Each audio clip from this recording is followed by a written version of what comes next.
बिस्मिल्लाहिर्रहमानिर्रहीम। अस्सलाम वालेकुम। मैं हूँ राबिया और आपको वेलकम करती हूँ अपने यूट्यूब चैनल मनपसंद पकवान में। तो खुश रहें, आबाद रहें, जहाँ भी रहें अल्लाह पाक की अमान में रहें। पसंद पकवान में मैं आपके लिए लाई हूँ कलेजी की रेसिपी। ये बड़े गोश्त की कलेजी है जो बहुत ही उम्दा और बहुत ही लजीज बनती है। तो चलते हैं हम अपने किचन में और बनाते हैं ये मज़ेदार सी रेसिपी। यहाँ पे मैंने आधा किलो के करीब कलेजी ले ली है। अब इसकी एक मखसूस सी स्मेल होती है, इसको दूर करने के लिए यहाँ एक चम्मच भर के मैं लहसुन अदरक का लगाऊंगी। इसको अच्छी तरह से मैं हाथों की मदद से इसकी मिक्सिंग कर लूँगी। तो लहसुन अदरक लगाना इसलिए भी ठीक है कि इसका जो ब्लड होता है वो भी बिल्कुल साफ़ हो जाता है, इसके अंदर जो ब्लड जमा हुआ होता है, और ये इसकी ये ख़ास किस्म की स्मेल होती है वो भी दूर हो जाती है। तो कवर लगा देंगे तकरीबन 5 मिनट के लिए। 5 मिनट बाद हम इसको वॉश करके आपको दिखाते हैं। ये देखें माशाल्लाह कितनी क्लीन और कितनी साफ़ सुथरी हो गई है। ये देखें, आप देख सकते हैं, और इसकी जो मखसूस स्मेल थी वो भी अब नहीं है। मैरिनेशन कर लेते हैं। तकरीबन 1 कप मैं दही लूँगी। अब इसमें कुछ स्पाइसेस डालेंगे। लाल मिर्च मोटी कुटी हुई 2 टीस्पून, और मोटा कुटा हुआ धनिया 1 टीस्पून, हल्दी हाफ़ टी स्पून, और मोटा कुटा हुआ ज़ीरा हाफ़ टी स्पून। नमक हम इसमें शामिल नहीं करेंगे। ये नमक हम क्यों नहीं शामिल कर रहे ये हम आपको बाद में बताएंगे।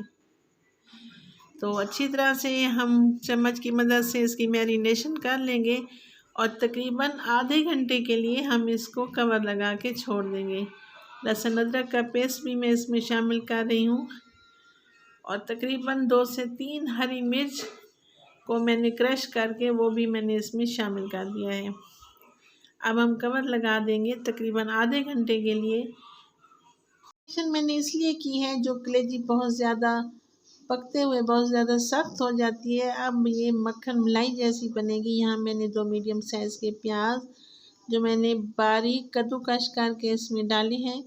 तो कलेजी में तैरते हुए प्याज ज़रा भी अच्छे नहीं लगते, इसलिए मैंने बारीक कद्दूकस कर लिए हैं। फिर हमने इनको ज़्यादा ब्राउन नहीं करना। ज़्यादा ब्राउन करने से इसका कलेजी का कलर डार्क हो जाएगा, तो हमने इसको लाइट ब्राउन ही करना है। गोश्त की कलेजी बहुत ही मज़ेदार बनती है, ये नमकीन भी बनती है। मैं तो आज इसको मिसालेदार बना रही हूँ।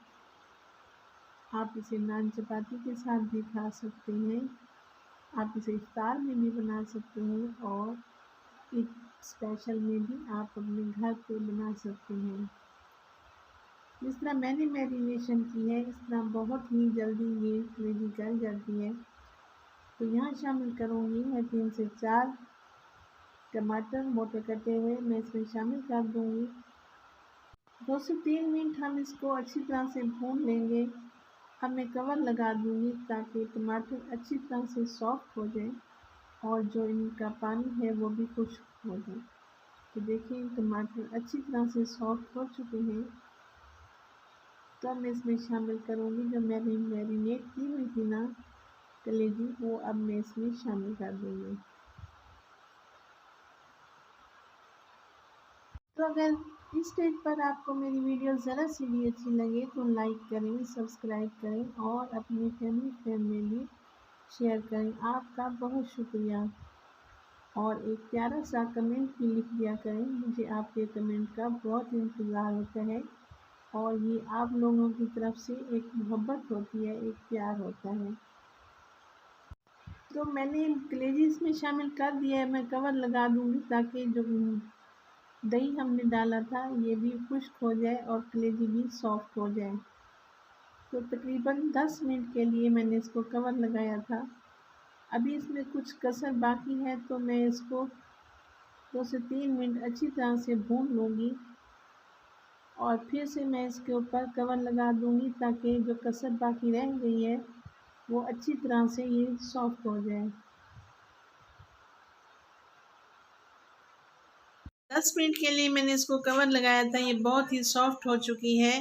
मैंने इसकी थोड़ी थोड़ी ग्रेवी रखी है। आप अपनी मर्ज़ी से जैसे चाहें आप इसको पका सकते हैं। तो माशाल्लाह अल्हम्दुलिल्लाह देखिए इसकी लुक देखें कितनी टेस्टी और यमी आ रही है। अब मैं इसको डिश आउट करती हूँ।